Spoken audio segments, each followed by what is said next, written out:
আমের এই ভরপুর সিজনে যদি এভাবে কাঁচা আমের ভর্তা বানিয়ে না খান তাহলে মনে করব জীবনের সবচেয়ে বড় কিছু মিস করে ফেলেছেন।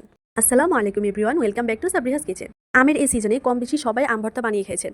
আজকে আমি আপনাদেরকে খুবই মজা করে একটি আম ভর্তা তৈরি করে দেখাবো। এভাবে একবার বানিয়ে আম ভর্তা তৈরি করে খেলে বারবার এভাবে বানিয়ে খেতে ইচ্ছে করবে। ভিডিওটি দেখার আগে সবাই অবশ্যই ভিডিওতে একটা লাইক দিয়ে দিবেন, আর যদি ভিডিওটি সম্পূর্ণ দেখার পর ভালো লাগে তাহলে অবশ্যই আমার চ্যানেলটি সাবস্ক্রাইব করে দেবেন, আর ফেসবুক পেজ থেকে দেখলে পেজটি ফলো দিয়ে দিবেন। প্রথমে আম মাখানোর জন্য আমি মিডিয়াম সাইজের 4টা আম নিয়ে নিয়েছি। আপনারা অবশ্যই আরো বেশি করে আম নিয়ে নেবেন, তা না হলে আমার মতো অবস্থা হবে। আমি তো কম পরিমাণে নিয়ে ভুল করে ফেলেছি, কারণ এই আম মাখাটা এতটা মজার হয়েছে যে আমি নিজেই ভাগে পাইনি। একটি পিলার দিয়ে আম থেকে খোসা ছাড়িয়ে নিচ্ছি, আপনি এই কাজটা পটি দিয়েও করতে পারেন। তো সবগুলো আমের খোসা ছাড়িয়ে খুব সুন্দর করে পরিষ্কার করে ধুয়ে নিয়েছি। তারপরে এই আমগুলোকে ওই পিলারের সাহায্যে আমি সুন্দর করে পাতলা পাতলা করে স্লাইস করে কেটে নেব। আপনি একটু লক্ষ্য করলে বুঝতে পারবেন আমি এই কাজটা কিভাবে করছি। আপনারা চাইলে বটি দিয়ে সুন্দর করে কুচি কুচি করে কেটে নিতে পারেন, কিন্তু আমার কাছে এভাবে কাটাটাই বেস্ট মনে হয়েছে। আপনারাও ট্রাই করে দেখতে পারেন। তো আমি এভাবে পাতলা পাতলা করে সবগুলো আম কুচিয়ে নিয়েছি। আমার কাছে মনে হয় আম ভর্তাতে আমটা যদি পাতলা করে কুচানো হয় তাহলে খেতে খুব ভালো লাগে।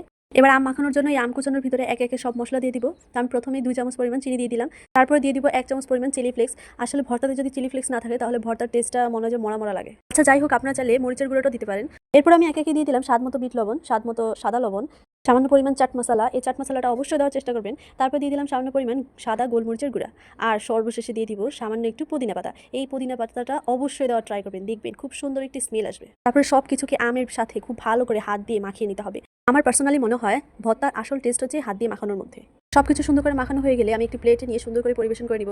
আসলে এই মজাদার আম ভর্তা পরিবেশন করার কিছুই নেই, কারণ পরিবেশন করার আগে হায়নারা আক্রমণ করে খেয়ে ফেলে। তা আমার ভর্তার চারপাশেও কিছু সৈন্যবাহিনী রেডি হয়ে রয়েছে যে কখন ভর্তার উপর ঝাঁপিয়ে পড়বে। তারপর আমি আপনাদের জন্য একটু পুদিনা পাতা দিয়ে জাস্ট ডেকোরেশন করে নিলাম। একবার হলো এই ভর্তাটা বানিয়ে খেয়ে দেখবেন, আর বলবেন অবশ্যই ফাটাফাটি হয়েছে।